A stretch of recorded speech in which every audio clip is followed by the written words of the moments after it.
Hola, nens! Molt bé, avui toca veure la diferència entre a l'hora quan s'escriu tot junt i a l'hora quan s'escriu separat. Comencem per aquí.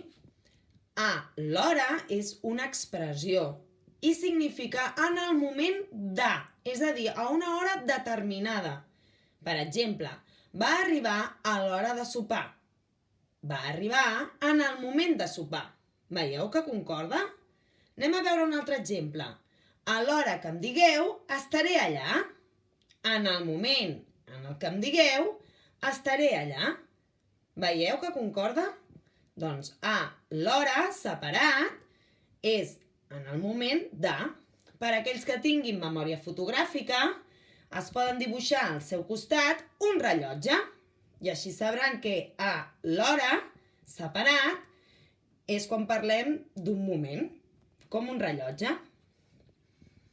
I ara anem a veure a l'hora tot junt.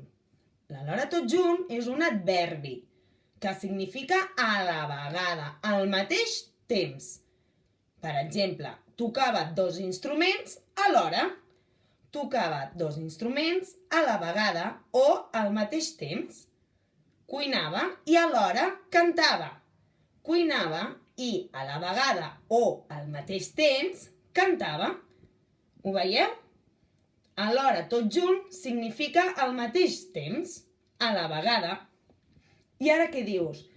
Un adverbi? Míriam, què és un adverbi? Un adverbi és la paraula que acompanya el verb i ens dona informació.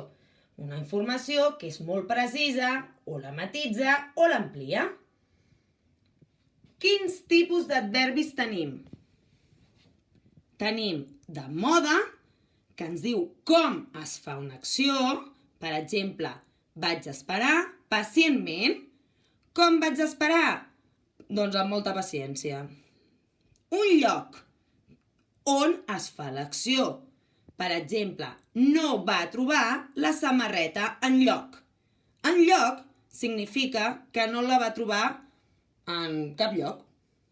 En ningún sitio, vamos. També tenim de temps, que ens indica quan es realitza l'acció. Per exemple, demà compraré menjar. Aquí ens està dient quan. Demà. I per últim tenim de quantitat. Aquest ens expressa el grau o la intensitat d'una acció o qualitat. Per exemple, la intensitat d'una acció. Han discutit molt acaloradament. Aquest molt ens indica la intensitat de l'acció. És a dir, que ha sido bastante durilla la discussió. I un altre exemple és aquest. És molt alt. Ens indica una qualitat d'una persona. Ens està dient que és molt alt.